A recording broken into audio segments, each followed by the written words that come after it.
जल धरती को कैसे धारण करता है, ये बताइए। ऐसे धारण करता है जैसे वो, आपने देखा होगा ग्लोब के माध्यम से देख लीजिए या सैटेलाइट से जब हम पृथ्वी का व्यू देखते हैं तो वहां हम क्या देखते हैं कि अधिकांश जो क्षेत्र है वो पृथ्वी का किसने घेरा हुआ है, जल ने घेरा हुआ है और एक बहुत कम हिस्सा है जो पृथ्वी का है। तो वहां वो धारण करने वाला है उसको उसको उसको अब मैं क्या शब्द लेके आऊं वहां पे, धारण ही शब्द मुझे सबसे अच्छा लगता है, इसको एक्सप्लेनेशन इसकी ज्यादा बनती नहीं है। ठीक है, मैं समझ गई।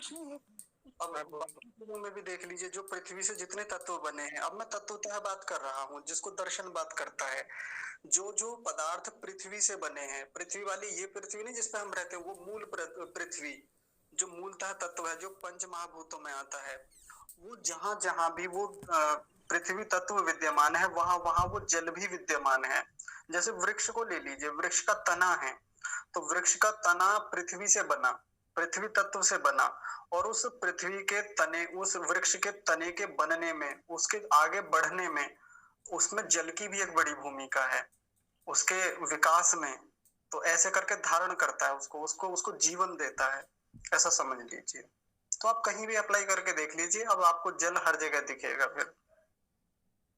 आचार्य जी, एक बात बताइए, जल तो हमारी पृथ्वी में बहुत बहुत सर्वाधिक है, फिर भी जल की इतनी कमी क्यों हो जाती है? जैसे कि वहां पर जल की अधिक कमी हो गई, कहीं कहीं जल अधिक होता था फिर भी इतनी न्यूनता हो गई कि जल नहीं निकल रहा वहां से। तो ये जल ज्यादा कहाँ है? मेरे कहने के मतलब है पृथ्वी जल में ही घिरी हुई है, तो जल, इतना जल होते हुए भी व्यक्ति क्यों प्यासा है? कहीं कहीं तो नहीं, बिल्कुल जल नहीं है। हाँ, मैं बताता हूँ, जल की कमी नहीं है, पेयजल की कमी है।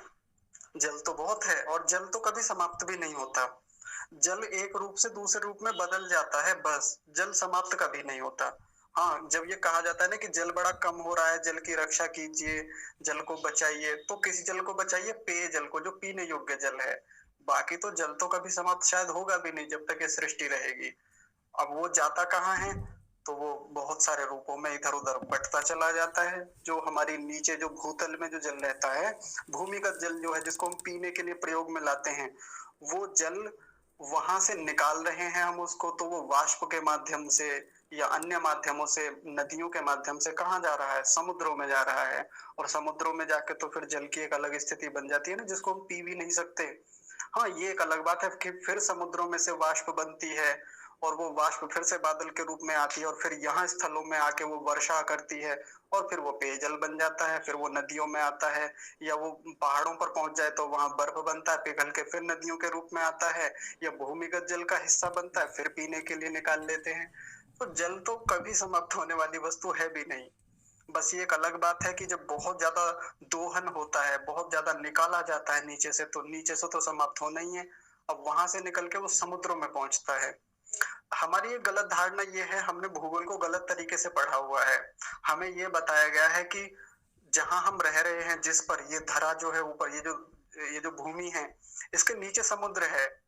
इसके नीचे समुद्र नहीं है, समुद्र तो पृथ्वी पर ही है। आप कभी ग्लोब को देखें तब वो बात समझ में आए। समुद्र ऊपर टिका हुआ है, जैसे हम एक गेंद पर बैठे हुए हों, बिल्कुल उस तरीके से। तो खैर, बड़ा विज्ञान है, वो एक अलग बात है, उस पर फिर कभी चर्चा हो जाएगी। लेकिन अभी मैं अगला प्रकरण शुरू करूं यदि आपकी अनुमति हो तो।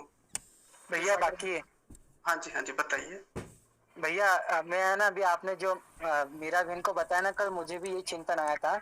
मैं एक हमारे बहन जी से नहीं चर्चा कर रहा था, तो जी मैंने जब गंधर्व पर आया मैं, तो मैंने सोचा कि हम चारों ओर से जल के आवरण से, यानी कि हम इसको आवरण कह सकते हैं कि हम जैसे वायु का आवरण होता है ना, वैसे ही जल का आवरण होता है। जी चारों तरफ से जल के बूंद के रूप में, फिर एक ही जो बर्फ है उसके रूप में, फिर एक जो समुद्र से वाष्प निकलती है उसके रूप में। तो जल तो हर जगह है जी जी। तो एक मेरे मन में चिंतन है, तो और आपने इसको अच्छे से एक्सप्लेन किया। भैया हाँ एक प्रश्न ये था कि जो ये प्रकृष्ट जो आपने बोला था, ये मेरे को थोड़ा लिख कर बता देंगे कैसा लिखा था? और ये प्रकर्ष अर्थ को भी मेरे को आज तक गहनता से समझ नहीं आया, तो ये मेरे को प्रकर्ष अर्थ को भी समझना है। हाँ अच्छा हाँ, देखिए, मैंने सही लिखा है तो जी। प्रकर्ष और प्रकृष्ट लगभग एक जैसे ही शब्द हैं, जी ठीक है। और इनको ऐसे लिखते हैं, प्रकृष्ट ऐसे लिखा जाता है, प्रकर्ष ऐसे लिखा जाता है। लगभग एक जैसे ही जी शब्द हैं, लगभग एक जैसे अर्थ को देने वाले हैं। ठीक है जी। भैया, इसे प्रकर्ष को शब्द से हम कैसे समझ सकते हैं? ये थोड़ा कठिन पड़ता है मुझे। मतलब इसका वो कैसे, इसका अर्थ समझें, भावार्थ समझें? हाँ जी, हाँ जी। मतलब बहुत उत्तमता से, बहुत बहुत उत्तमता से, जिसमें बहुत उत्कृष्टता हो, ऐसे समझ लीजिए प्रकर्ष को। अच्छा जी, अच्छा जी। भैया जी, एक एक प्रश्न और है। इस मंत्र के अंदर ओम भी है, हाँ तो जी। भैया ओम कहाँ पर, किस स्थान पर आएगा? आप जिस प्रकार क्रमशः लिखा है। हाँ, जब इसका अध्यात्म, और आवाज आ रही? एक प्रश्न बताया था, और उसके बाद में आज ऊपर वाली लाइन। जी, पहले ये बताइए आवाज आ रही, क्योंकि आपकी आवाज कट रही है। जी आ रही है आवाज। हाँ जी। तो ओम का अर्थ हम तब देखेंगे जब अध्यात्म परक अर्थ देखेंगे। अभी तो हम इसका भौतिक अर्थ देख रहे हैं, तो अभी इसे छोड़ दीजिए, इसे जाने दीजिए, कब ले लेंगे। ठीक है, बस हो गया, आगे चलें। जी हाँ जी, चलिए आगे चलते हैं। तो सभी लोग बहुत ध्यान से मेरी आगे की बात सुनेंगे। अभी स्क्रीन में साझा ही रखूंगा। तो दरअसल बात यह है कि अब अगले कुछ दिनों बाद, लगभग 20-21 दिन बाद, या जब भी मुझको अनुकूलता होगी, तो हम प्रातःकाल एक कक्षा शुरू करने वाले हैं। और उस चर्चा में हम उपासना करेंगे। और कैसी उपासना? जो क्रियात्मक होगी, क्रियात्मक योगाभ्यास जैसा।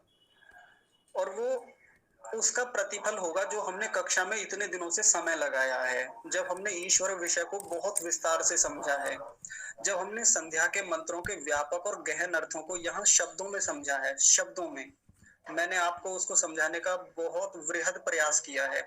आपने भी बहुत चिंतन किया है, उस पर बहुत मनन किया है, मंथन किया है, प्रश्न किए हैं, बहुत सारी बातें हुई हैं। संध्या को, उपासना को लेके बहुत सारी तैयारियों पर बातें हुई थी, खूब सारी तैयारियां। हम कैसे तैयारियां करें उपासना के लिए, क्योंकि उपासना केवल ये विषय नहीं है कि शाम का समय हुआ और चलो जी हो गया उपासना का समय और उपासना की जाए, ऐसा नहीं है। ये उपासना भी बाकी उन सब चीजों की तरह है। जैसे हम घर में शादी करते हैं तो उसके लिए बहुत सारी व्यापक तैयारियां हम महीनों पहले से शुरू करते हैं, तो उपासना भी वैसा ही एक प्रक्रम है, उपक्रम है। इसके लिए भी बहुत सारी तैयारियां होती हैं। तो अब जब हमारे पास 15-20 दिन का समय है, तो मैं चाहता हूं कि एक बार फिर से आपकी तैयारी कराई जाए उपासना के लिए।